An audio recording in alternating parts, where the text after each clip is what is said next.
Sumérgete en la palabra de Dios. Cava un poco más profundo. Descubre el mensaje de la Biblia para ti hoy.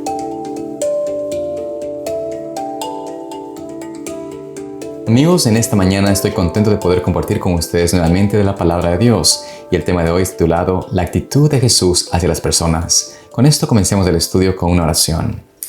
Amante Padre Celestial, Señor, en esta mañana te agradecemos que tú nos permites poder estudiar juntos nuevamente tu palabra. Pedimos, Señor, que tú nos dirijas, nos enseñes, nos muestres cómo, Señor, entender mejor, cómo poder tener una actitud sabia, prudente hacia las personas y realmente mostrarles tu amor a través de nuestros actos, de nuestras palabras y así, Señor, llevarlos a tus pies. Pedimos que nos acompañes y que nos dirijas por medio del Espíritu Santo, en el nombre de Jesús. Amén. Vamos entonces en esta mañana a compartir de lo que Cristo hacía con las personas. ¿Cuál era su actitud, su manera de comportamiento con aquellos que se encontraban? Primeramente vamos a entender de que Jesús vivía en una experiencia, en un tiempo donde había mucha segregación social. Además de esto, había una enemistad entre pueblos cercanos. Ustedes recordarán que, por ejemplo, los samaritanos eran enemigos de los israelitas, de los judíos, y no se llevaban los judíos con ninguna otra persona ni con ningún gentil porque no querían contaminarse. Y notamos de que aún dentro del pueblo de Israel habían quienes eran pecadores, como los publicanos, como las prostitutas, los ladrones, gente que era considerada pecadora y que estaban destituidos de la gracia de Dios. Estas personas, quienes sentían que eran realmente hijos de Dios, no se juntaban con ellos, no se acercaban a ellos, ni siquiera les dirigían la palabra porque no querían contaminarse. Pero Cristo no tenía esa actitud, no tenía esa manera de comportar o ver a las personas con una manera de separación. Al contrario, Cristo se unía a ellos, buscaba su bienestar, buscaba redimirlos, salvarlos del pecado. Por eso los fariseos murmuraban de Jesús, como nos dice Lucas 15:2. Y los fariseos y los escribas murmuraban diciendo: Este recibe a los pecadores y come con ellos. Aquí notamos cómo los fariseos acusaron a Cristo de que Él se unía con los pecadores, que Él se juntaba con los que no eran dignos de su amistad y por ende, cuando veían a Cristo uniéndose a ellos rechazaban a Cristo, pensaban de que Él no era un hombre realmente digno de su confianza, de su amistad. Pero Cristo les amonestó, les dijo a ellos que estaban equivocados. Notemos lo que nos dice en el libro de Mateo 9:13. Vayan pues y aprendan qué significa misericordia quiero y no sacrificio, porque yo no he venido para llamar a justos, sino a pecadores.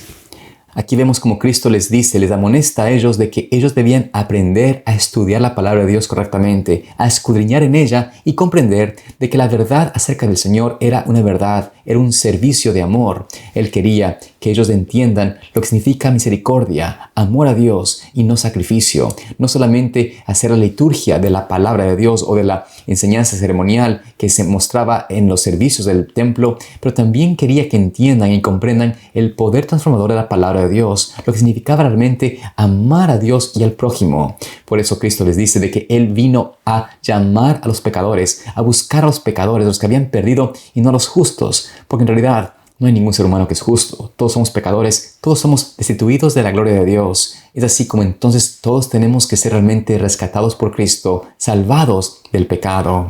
Y por esto Cristo nos dice, nos invita a que sus hijos, el pueblo de Dios, la iglesia adventista, tú y yo, no seamos simplemente aquellos que creen que somos dignos del Evangelio del Señor y que somos parte de su pueblo y que no hacemos realmente nada en favor de otros o que nos sentimos mejor superiores que el mundo. Al contrario, debemos darnos cuenta de que estamos aquí con una responsabilidad directa sobre cada persona, sobre cada alma que está en tinieblas. Cristo nos dice y nos llama a nosotros que seamos la luz del mundo, como leemos en el libro de Mateo 5:13 y 14. Ustedes son la sal de la tierra, pero si la sal pierde su sabor, ¿con qué será salada? No vale más para nada, sino para ser echada fuera y pisoteada por los hombres. Ustedes son la luz del mundo. Una ciudad asentada sobre un monte no puede ser escondida. Así es como Cristo nos dice, nos enseña, nos recuerda de que nosotros tenemos un propósito, realmente una responsabilidad importante en compartir con otros de Cristo. Él nos llama a nosotros la sal del mundo. Y si no tenemos un propósito, si no somos usados para esto, no servimos para nada.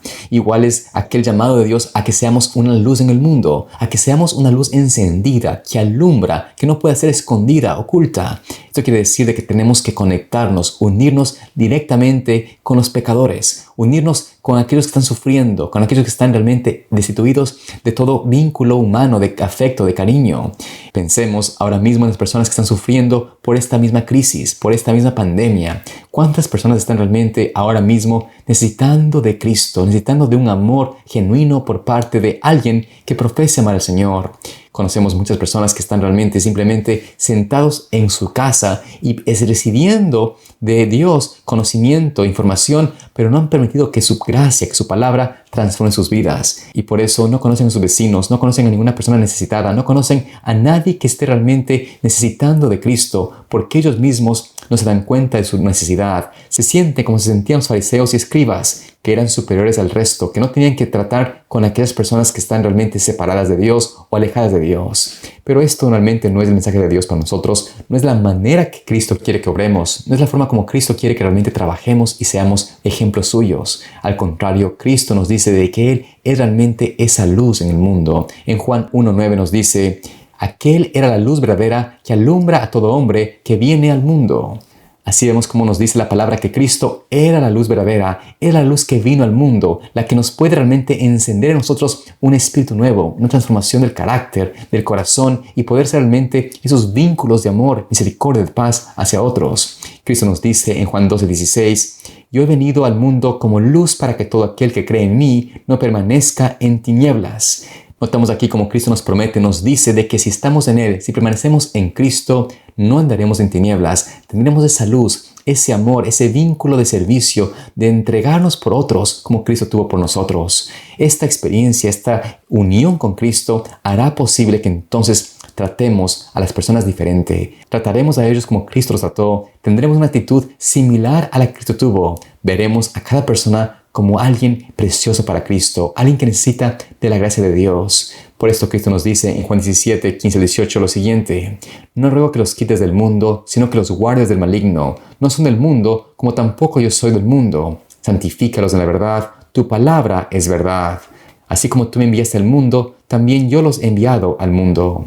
Así vemos como Cristo, orando por sus discípulos, orando por nosotros, nos dice de que estamos realmente llamados a ser enviados al mundo. Hemos sido enviados por Él con un propósito: compartir de Cristo, mostrar su amor, mostrar ese carácter precioso de Cristo, ese amor que no tenía prejuicio, que no tenía separación con los pecadores, sino que buscaba salvarlos del pecado. Esto quiere decir de que no tendremos un sentimiento de superioridad con otros, sino que buscaremos siempre a servir, entregarnos, ayudarlos para que puedan alcanzar el conocimiento de Cristo, conocerlo personalmente como nosotros lo conocemos. Dios quiere y desea que nosotros llegamos a una experiencia realmente diferente, que tengamos un conocimiento vivo de Cristo, una unión con el Señor tan íntima que nadie nos separará del amor de Dios. En Filipenses 2:15 nos dice: para que sean irreprensibles y sencillos, hijos de Dios, sin mancha en medio de una generación torcida y perversa, en la cual ustedes resplandecen como luminares en el mundo. Así notamos como Cristo nos dice, nos afirma que somos llamados a ser luminarias para Él, lámparas para Cristo, ser encontrados irreprensibles, sin mancha delante de Dios y de los hombres. Esto no es posible en nuestra propia fuerza, pero Cristo quiere hacer esto en realidad. Él quiere hacer en nosotros el querer como el hacer. Él quiere darnos esa unión viva con Cristo, con su palabra, para que entonces podamos reflejar esa santidad de Dios, esa separación del pecado y mostrar al mundo el genuino carácter de Cristo, esa gloria de Dios que realmente mostrará el amor de Dios, mostrará esa evidencia de que conocemos a Cristo. Que Dios en esta mañana te permita realmente entregar tu vida a Cristo, que podamos unirnos a Él, entregarnos enteramente para así ser transformados por su gracia, imitar a Jesús, que es realmente el deseo del Señor Jesús. Que tengamos una actitud diferente con los pecadores, que nos acerquemos a ellos con el interés de servirlos, de amarlos y redimirlos por su gracia. Dios te guarde y te bendiga en este hermoso día, y te vemos aquí mañana también para seguir estudiando más de la palabra del Señor. Profundizar es una producción de Pathway to Paradise Ministries.